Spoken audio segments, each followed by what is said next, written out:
China, a major global creditor, invests billions in developing nations for infrastructure.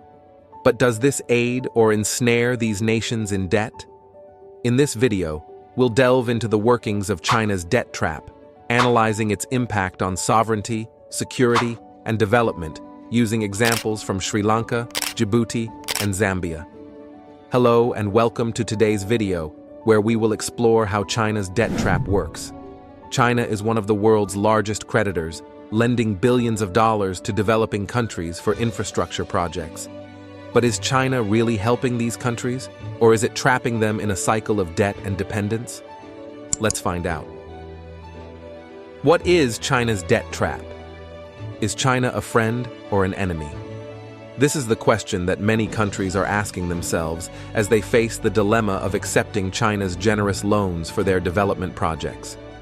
China claims that its Belt and Road Initiative, or BRI, is a win-win proposition that will connect the world with roads, railways, ports, and other infrastructure. However, some critics warn that China is laying a debt trap that will ensnare poor countries in a vicious cycle of debt and dependency.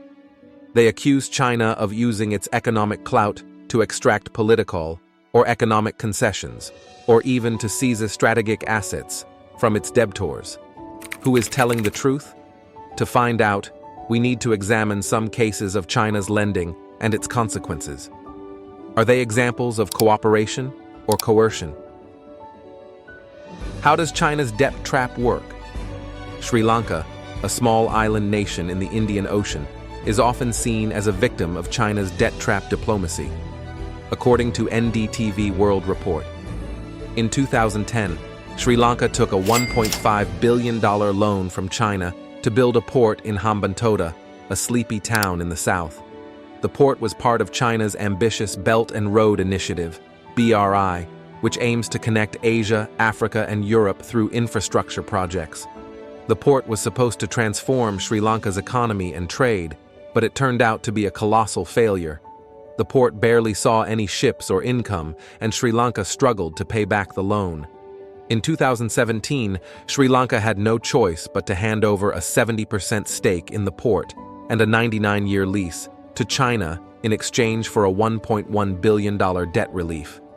This deal triggered outrage and fear in Sri Lanka, as many people felt that they had lost their sovereignty and security to China. China, meanwhile, gained a strategic advantage in the Indian Ocean, close to one of the world's most important shipping routes. Pakistan is a prime example of how China's debt diplomacy can ensnare a country into economic and strategic dependence. According to Britannica research under the Belt and Road Initiative, China has lent Pakistan over $60 billion for the China-Pakistan Economic Corridor, CPEC, a massive infrastructure project that aims to link China's Xinjiang province with Pakistan's Gwadar port. However, CPEC has been marred by controversies over its transparency, accountability, and sustainability. Pakistan's debt to China has skyrocketed to more than $40 billion, which is about 20% of its total external debt. China has also demanded preferential access to Pakistan's natural resources, markets, and security facilities. In 2020, Pakistan had to seek a $6 billion bailout from the IMF, which required it to reveal the terms and conditions of its loans from China. Zambia is another victim of China's debt trap, a landlocked country in southern Africa with abundant copper resources. For decades, Zambia has depended on China as its main source of investment and trade. According to HIR report, Zambia has taken on more than $10 billion in Chinese loans, which is about 45% of its GDP, to finance various projects such as roads, airports, power plants, and stadiums. But Zambia's economy has suffered from the decline in copper prices, the COVID-19 pandemic, and corruption. Zambia is now unable to repay the debt and has requested China for debt relief. There are also fears that China could seize some of Zambia's state-owned assets, such as the national broadcaster, the electricity company, and the airport, as collateral for the debt.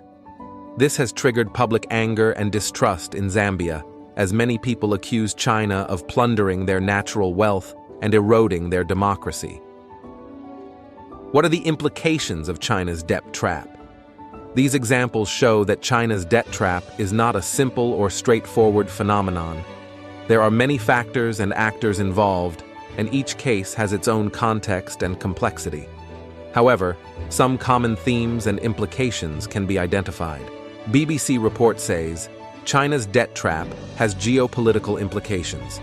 China's lending gives it access and influence in regions that are vital for its economic and security interests, such as the Indian Ocean, the Red Sea, and Africa.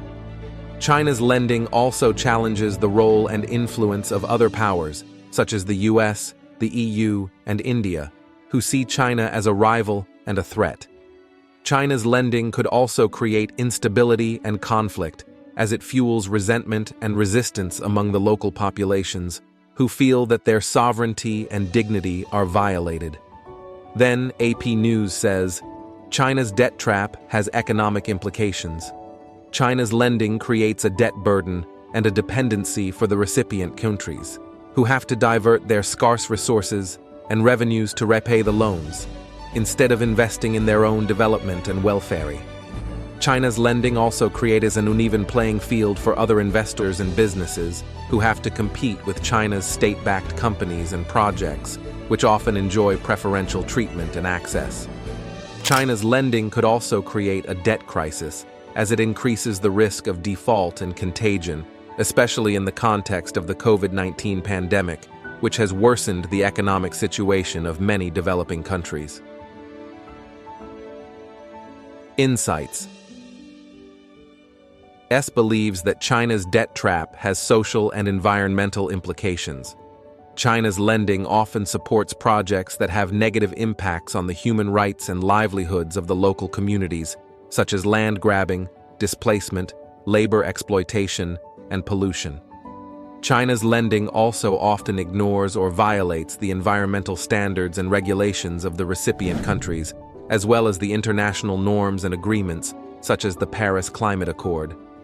China's lending could also create a backlash, as it fuels anti-China sentiment and protests among the civil society and the media, who demand more transparency and accountability from both China and their own governments.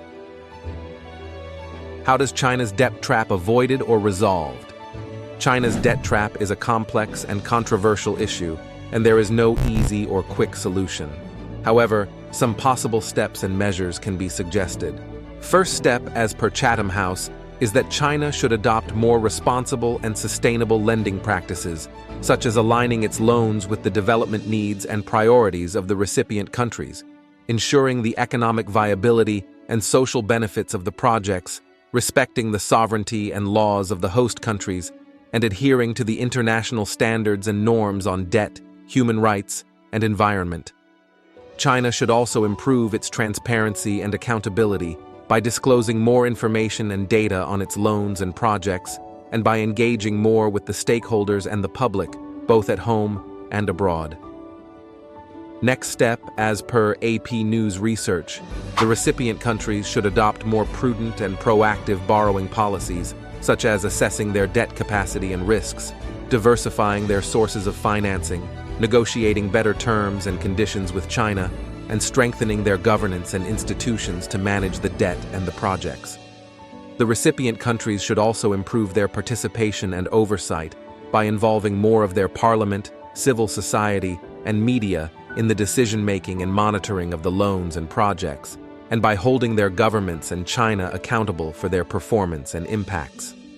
Final step, as per East Asia Forum, the international community should adopt more cooperative and constructive approaches, such as supporting the debt relief and restructuring efforts of the recipient countries, providing more and better alternatives and options for financing and development, enhancing the dialogue and coordination with China and the recipient countries on debt and development issues, and promoting the reform and improvement of the global financial system and architecture.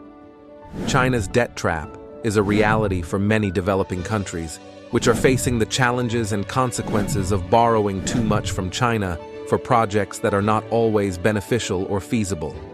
China's debt trap is also a challenge for the world, as it affects the geopolitical, economic, social, and environmental dynamics and interests of many actors and regions.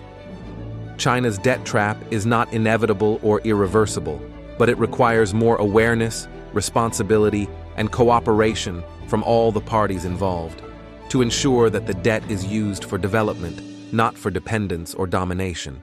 Thank you for watching this video. If you liked it, please give it a thumbs up and subscribe to our channel for more. And don't forget to leave your comments and questions below. See you next time.